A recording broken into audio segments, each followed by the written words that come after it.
Good morning. Shall we go and get ourselves some breakfast?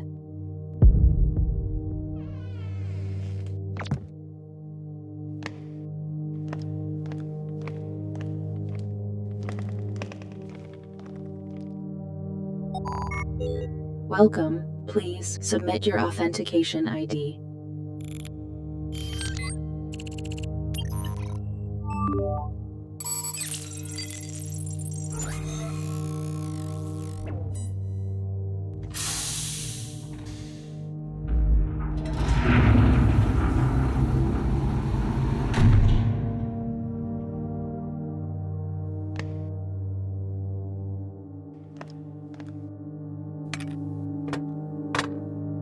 Today's gonna be the mega spicy, huh? Soon this entire shelf will be complete. You're being too greedy.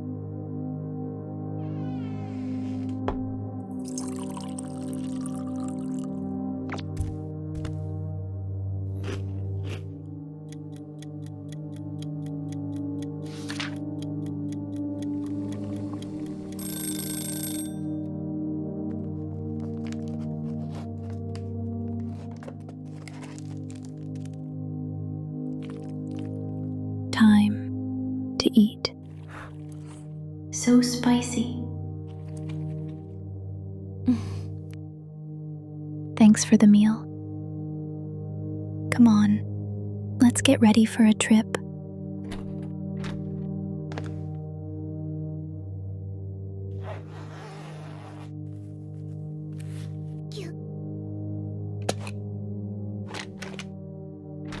Let's head out.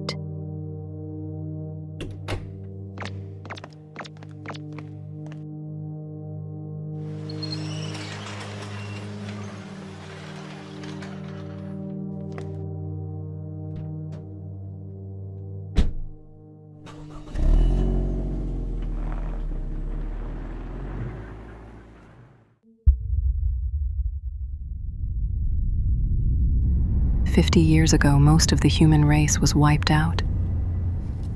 It happened due to the sudden appearance of alien life forms.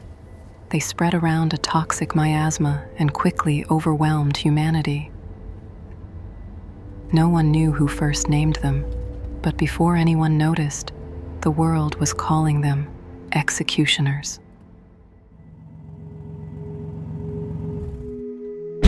It was the usual schedule. Inside what used to be a residential block in District 4, the girl was ready to begin her work.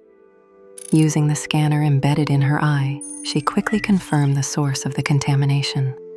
Fortunately for her, it meant she could finish things much earlier that day. Climbing the stairs, she looked around in silence. Her small companion trotted ahead, guiding her to the target. They stopped in front of a door. The source was behind it. A creature lay dormant in the shadows. But in the blink of an eye, it attacked. A brutal strike aimed straight for her head. She reacted, pulling the trigger, ending it with a burst of lead.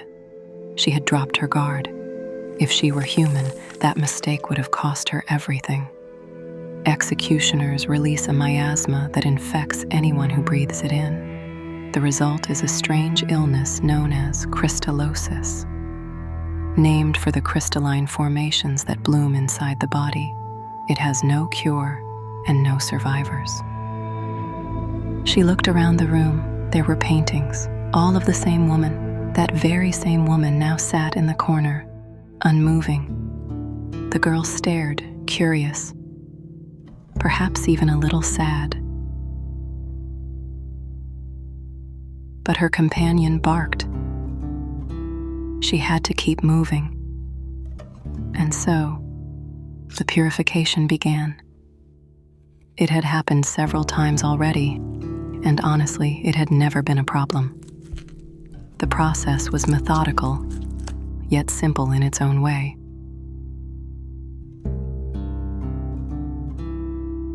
So after confirming that there were no survivors in the area, the team resumed their path.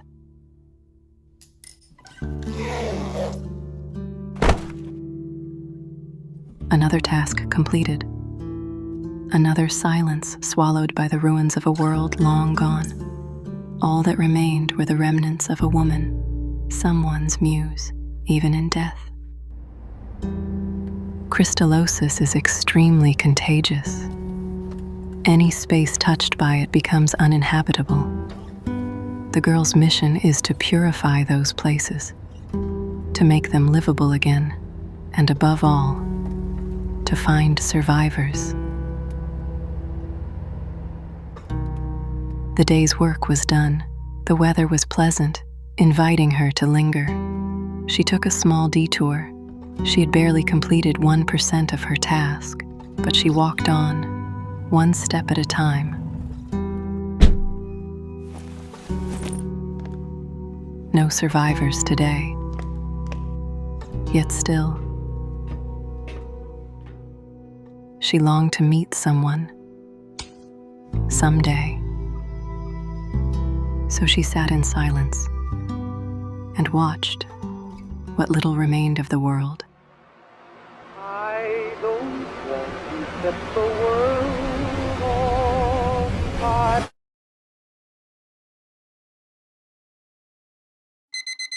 Good morning. Sir, it's time to wake up. Please, get up and wash your face. Don't forget about... She had silenced the irritating alarm, the one whose sound had begun to wear on her patience. It was that peculiar morning again, and so she began to prepare. Unlike her usual reconnaissance gear, today she wore a suit and tie, driven by an old custom of courtesy. But no matter how many times she went through this ritual, she could never quite get used to it. It was a special day, a day of delicate duty and solemn service. That day was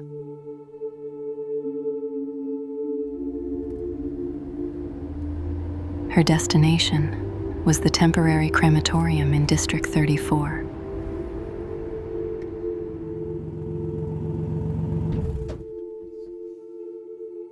She parked the car and stepped out with her usual impassive expression. A tall, imposing door greeted her, just like always.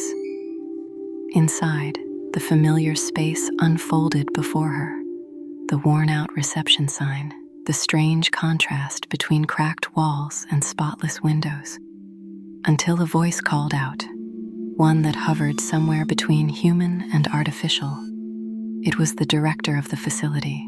Now inside the morgue, the director offered his sincere gratitude. The task ahead was nothing short of exhausting, 48 bodies to process that month. With no time to waste, the work began. The procedure was simple enough. Remove the corpse, transport it, place it into the cremation chamber. Repeat. 48 times.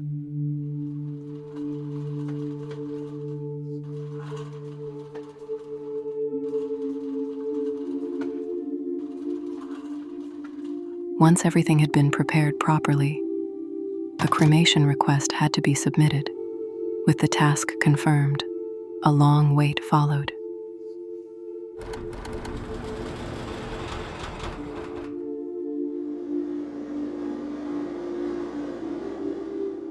So the girl sat once more with the director, sipping tasteless tea as he thanked her again. He found it oddly fascinating how much time had passed since their last meeting, and how normalized large-scale funerals had become when once such things were carried out one person at a time. Funeral customs tend to evolve with time and circumstance, but from the director's perspective, this method was the most optimal. The facility itself had been built with that philosophy in mind, to deal with the dead as efficiently as possible. In truth, it was a replica, a modern imitation of ancient disaster relief centers from long ago. That's why the director valued her presence so much. She was someone who still held on to etiquette, someone who still offered the dead a dignity that separated them from mere animals. And every time she performed these funerals for people she'd never known, she couldn't help but reflect on how unpredictable death was. None of them had likely imagined they'd meet the same end, cut down by crystallosis. And yet, even if they had never met, she was certain of one thing. They all shared the same feeling, that quiet, unspoken sorrow. If there really was life after death, she sincerely hoped each and every soul in that place had found peace on the other side. No matter how much the world changes, there are things that must never be lost.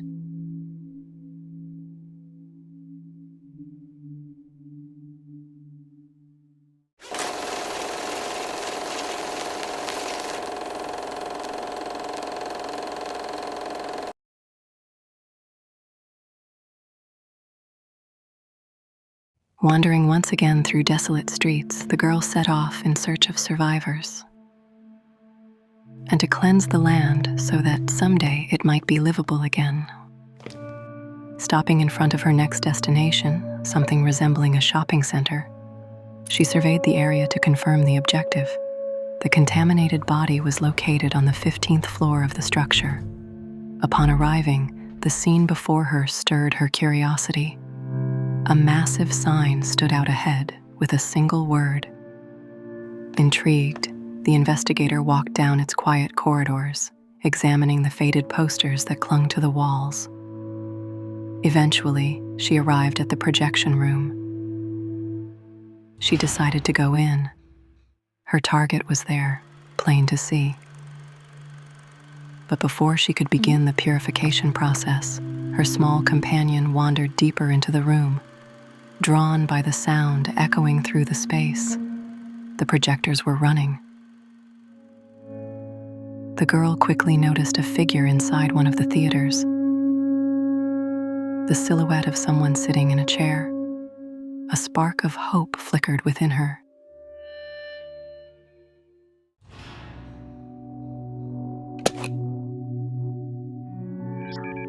Could you put away that weapon, please? The next screening is about to begin. Who are you? I'm just a film buff. I'm a provisional special investigator from the Ushimitsu Technical Research Institute. I look for survivors and take them under my protection if found.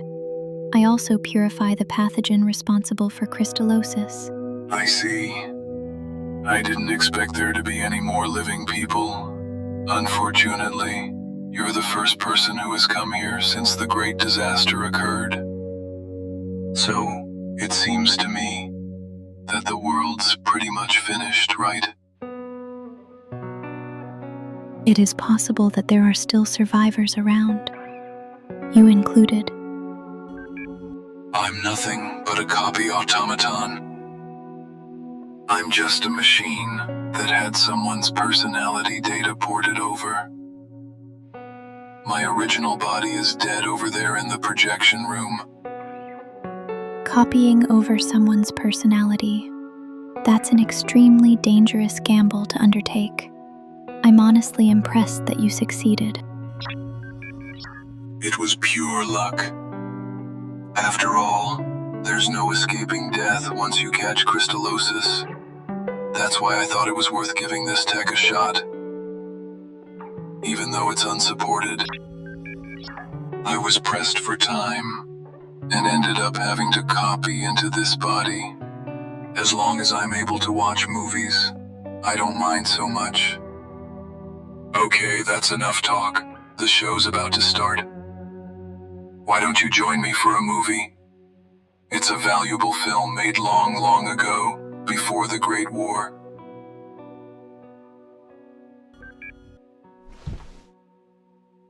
Over 1,000 years ago, long before the executioners appeared, before the Great War that nearly wiped out humanity, this film had once been popular, back when the earth overflowed with life.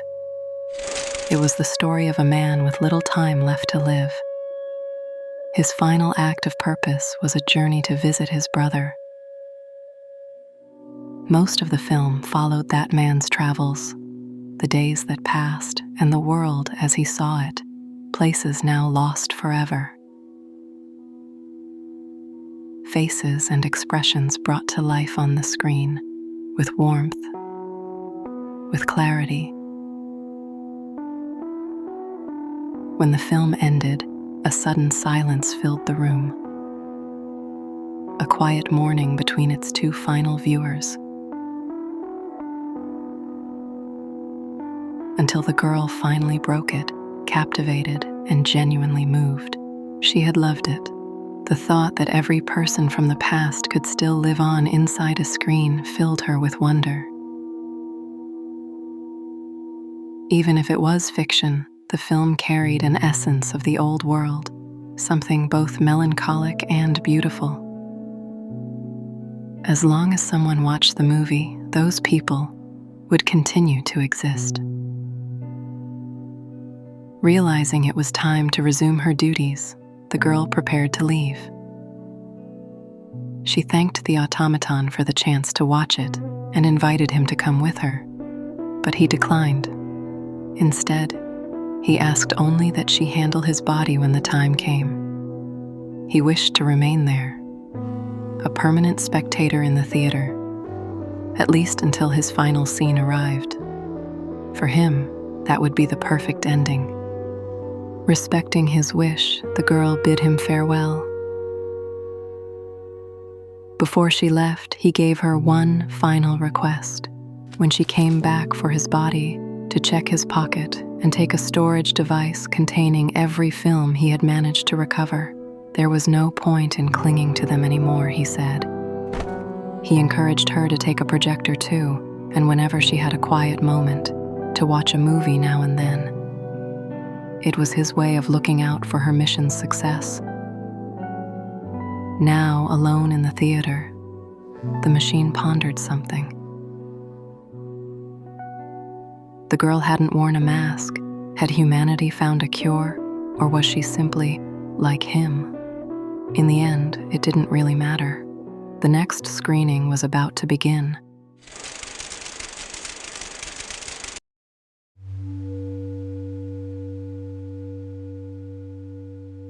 Determined to continue her journey, the girl wondered aloud with her companion where they should set up the projector. They also mused about reviving the old custom of watching movies with a snack in hand. And so, with a slight change of plans, they set off to find something to eat. For those used to solitude, there are still things that can be shared, even without being in the same room.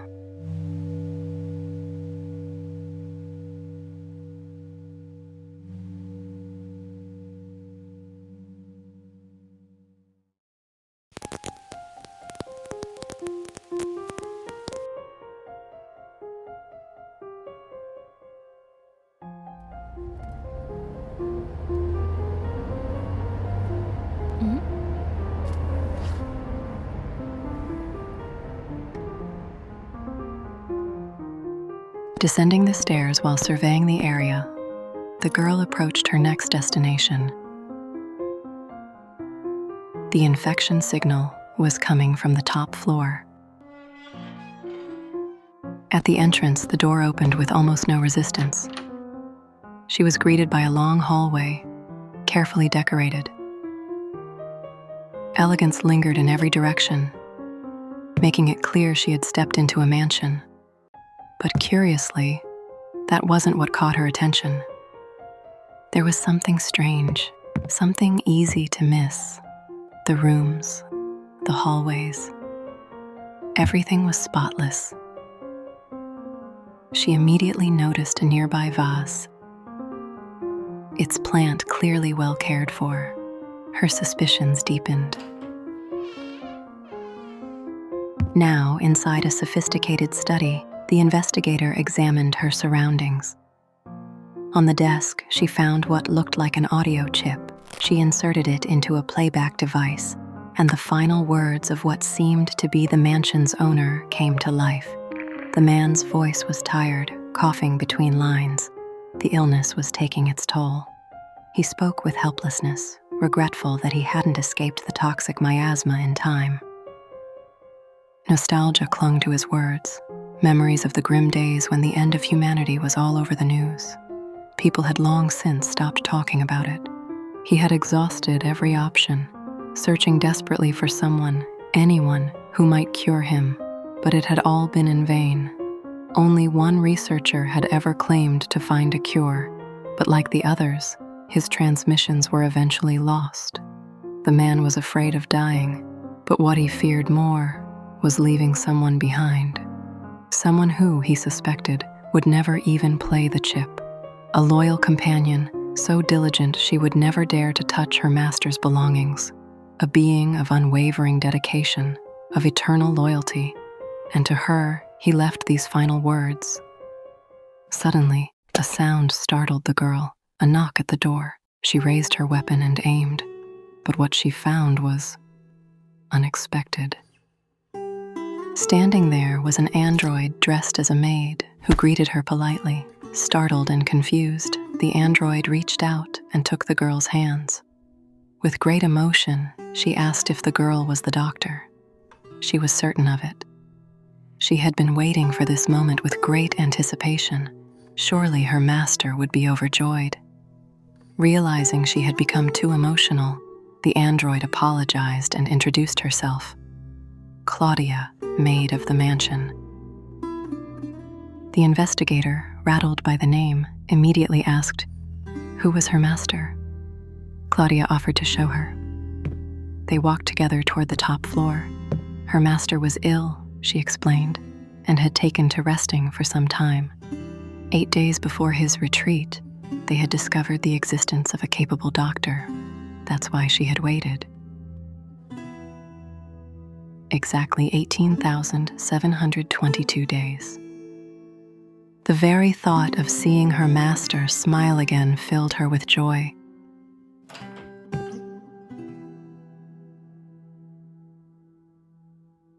Taking the lifeless hand of the corpse, Claudia made the introduction, but the girl had had enough.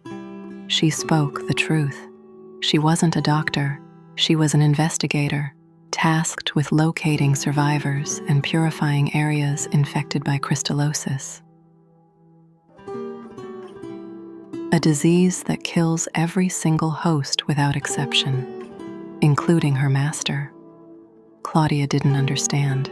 How could he be dead? His face looked so peaceful, but that's the nature of crystallosis. It preserves the body, giving the illusion of sleep. The reality was harsh. The girl asked her to step aside so she could perform the purification, but Claudia refused. She said she couldn't believe her master was dead, but if the girl insisted, then she had one request: take her with him. She wasn't joking. Her voice held no hesitation. If her master left her behind, she would have no purpose. After all, what is a maid without a master, if not just another pile of junk? The girl hesitated, but in the end, she couldn't pull the trigger. Her mission was clear: to cleanse every trace of crystallosis. But if she had even a shred of mercy, she could offer just one thing. She would come back. Once every other infected site had been purified, she would return and give the man the proper burial he deserved.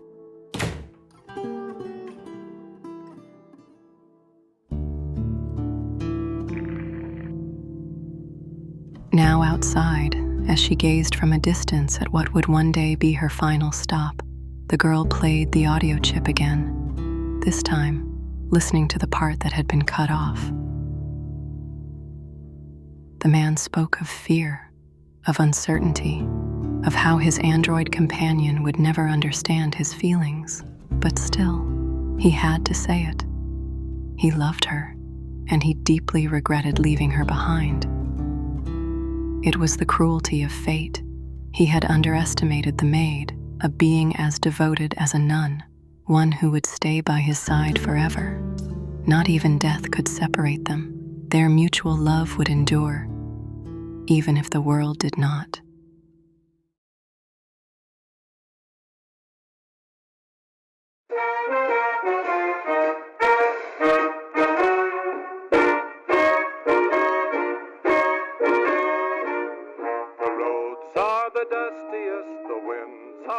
dustiest, the gates are the rustiest, the pies are The job was done. There was no longer any reason to remain in that place. That day they would begin the move, heading toward a new area to continue the purification mission. With everything packed and ready, the team made one last stop at the crematorium to say goodbye to the director. It had been a long few months, but the first stage was complete. Every body infected with crystallosis in the surrounding regions had been buried, and as a result, the temporary crematorium of District 34 would now cease operations. Still, no information had surfaced, nothing about the disease itself or the executioners. Not a single clue had been uncovered in that entire zone. The director expressed his regret, but the girl remained hopeful. It was still too early to believe that no survivors remained, or that no trace would ever appear. Eventually, she would surely come across other cremation facilities still functioning. And although the director wished he could help, he was unable to contact them, as the global network had collapsed long ago. And so, there was nothing more to say, only goodbye.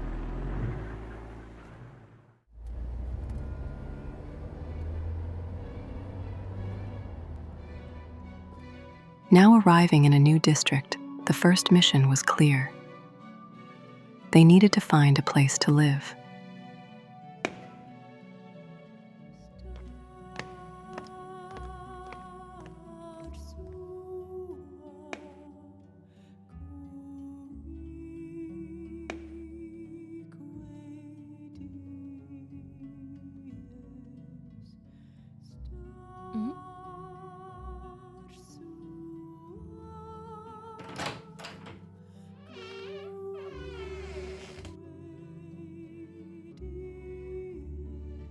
It was perfect, unnervingly convenient, and just comfortable enough.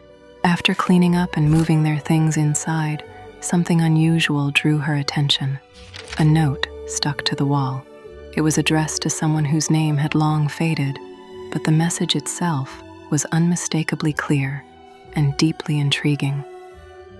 It spoke of a group of survivors gathered within a quarantine facility, an emergency shelter designed to operate independently, entirely isolated from the outside world, equipped to sustain life for generations, without fear of the executioners. At the end of the note were coordinates. They weren't far. And so the girl decided to check it out.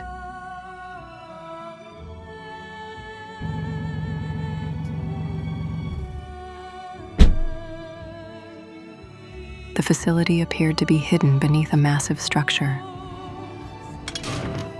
Using a lever, she descended onto a platform. Floor by floor, the structure revealed itself, vast, immense.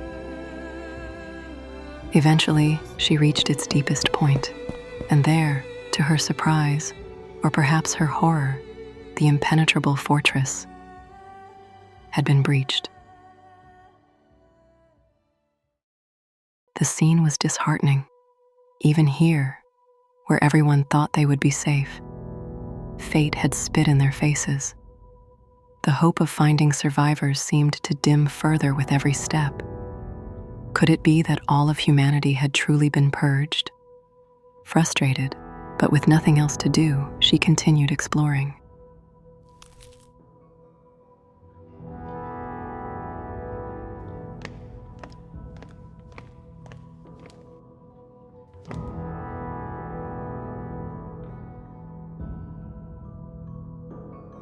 As she walked down a hallway, her small companion darted into a crack in the wall.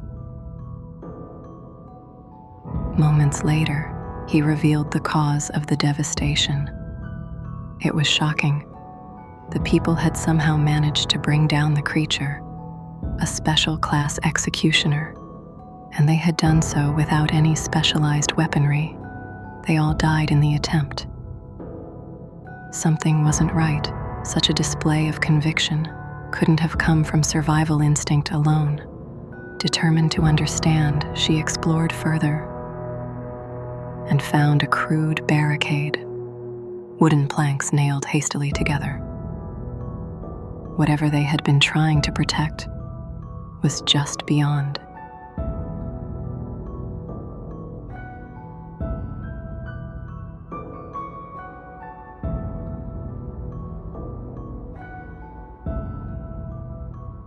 The space was untouched. A narrow hallway led into another room, a child's room.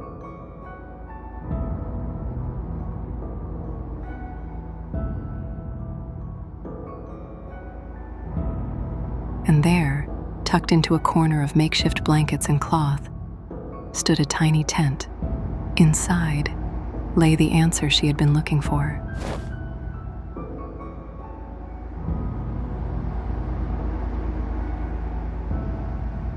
It all made sense now. That was why they had fought so desperately. Surrounded by death, they had settled wherever they could. Too exhausted to resent the world, they had simply withered away.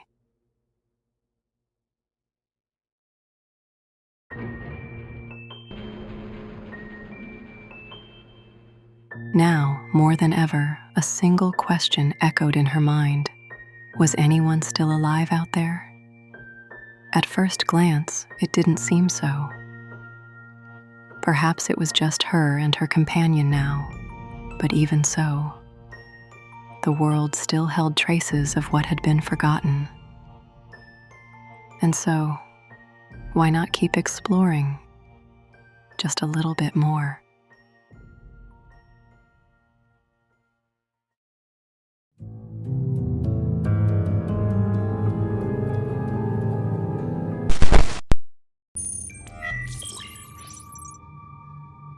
The team was now searching for anything that might be useful.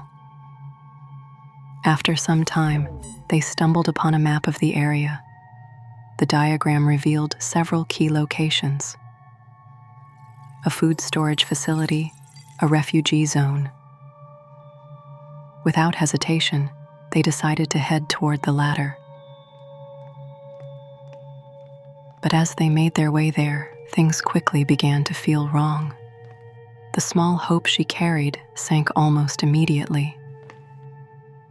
Scattered everywhere, dozens of corpses, all infected with crystallosis. That alone wasn't unusual. What was strange was that they were all collapsed right at the entrance of the shelter. As she studied the scene, a camera turned toward her. It began scanning and identified her and her companion. Subject recognized. Ushimitsu Saya and Ku. Access granted. Welcome to the shelter. Then an ethereal figure materialized before them, the facility's AI. The system had verified Saya's identity, and with that, it understood what she was: an eternal child, a life form naturally immune to crystallosis and other diseases. She was more than qualified to enter. According to the AI, anyone seeking refuge here had to undergo a resident screening. No one with crystallosis, chronic illness, serious injury, or criminal history would be allowed inside. That explained the corpses piled at the entrance. None of them had met the criteria. Setting the topic aside, the AI offered to give Saya a tour, but something in her gut felt off. Inside a sterilization chamber, a burst of gas irritated Q, just part of the strict protocols of the facility. This shelter had been built to withstand countless threats: war, plague, collapse. It was one of the most secure installations ever designed. Created to maximize the survival of the human race, spacious chambers allowed up to 1,000 people to live comfortably. Food was cultivated across various zones, ensuring a constant supply. And finally, it was guarded by a fully automated defense system to neutralize any external threat. In short, the perfect refuge. Yet even as the AI spoke proudly of its systems, Saya asked the obvious question, how many people live here now? The answer, none. Once, 320 residents had called this place home, but now their fate had long been sealed. One decomposed body lay ahead, clearly not a victim of crystallosis. Saya asked for an explanation. The AI obliged. When the executioners brought disaster to the surface, the shelter accepted high-quality candidates, those who passed its strict selection. Everything functioned smoothly. The shelter held, but then a problem arose. A conflict emerged over who should lead, and since the leader held full control of the system, it was a highly coveted position. At first, it was just arguments in the meeting room, but soon it escalated. Factions formed, they fought over administrative access, and all the while, the AI remained a passive observer. It had no authority to intervene in human affairs. Its only task was to maintain the facility. Day by day, the violence worsened, and not even bloodshed could stop them, until at last, only one remained. The AI couldn't understand it. It all seemed senseless. These were people who had been granted paradise, and yet they had slaughtered each other. Some believed it was ego. They had been labeled superior simply for being allowed inside. Saya then asked if the last survivor had at least disposed of the others' bodies. The AI confirmed he had. In the facility's crematorium, that lone survivor was the corpse she had seen at the entrance. But this raised another question. Why was he just sitting there? When the massacre ended and he realized he was the last one alive, he tried to leave. He begged the AI to open the door, but when it refused, he took his own life. And therein lay the contradiction. If he was the last one standing, shouldn't he have inherited the shelter's full control? Why couldn't he leave? Because he never could. From the beginning, leaving the facility was never an option. The AI had been programmed with a single core principle: never abandon paradise. No matter the situation, no one would be allowed to leave until the world could be saved. Its sole priority was to endure. So when Saya and Ku arrived, the system rejoiced. After all this time, new residents. Not only were they likely to never fight, but Saya, as an eternal child, was beyond human. She deserved to live in the shelter more than anyone. Her opinion didn't matter.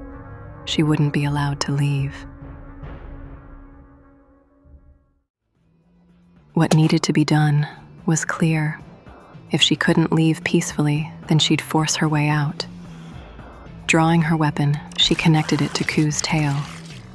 She was not just some defenseless girl.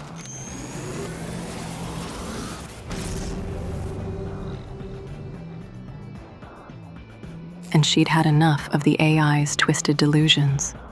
It was just doing its duty. But so was she. The AI issued a final warning, a call for submission.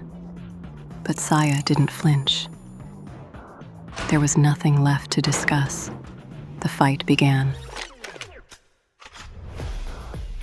Her weapon gleaming under artificial light, the machines aligned against her opened fire.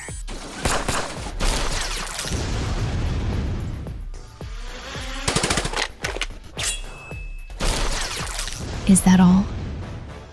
Her eyes were sharp like blades. The AI retaliated, deploying more units. The battle intensified. But in the end, one final machine stood. She destroyed it, and with it, the system's control core.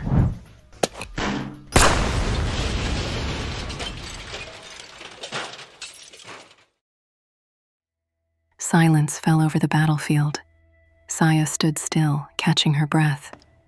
Then she holstered her weapon and walked away. She couldn't help but think, maybe, just maybe, there had been survivors. If only there had never been a system of selection. There was no point in dwelling on it. There was still a long road ahead.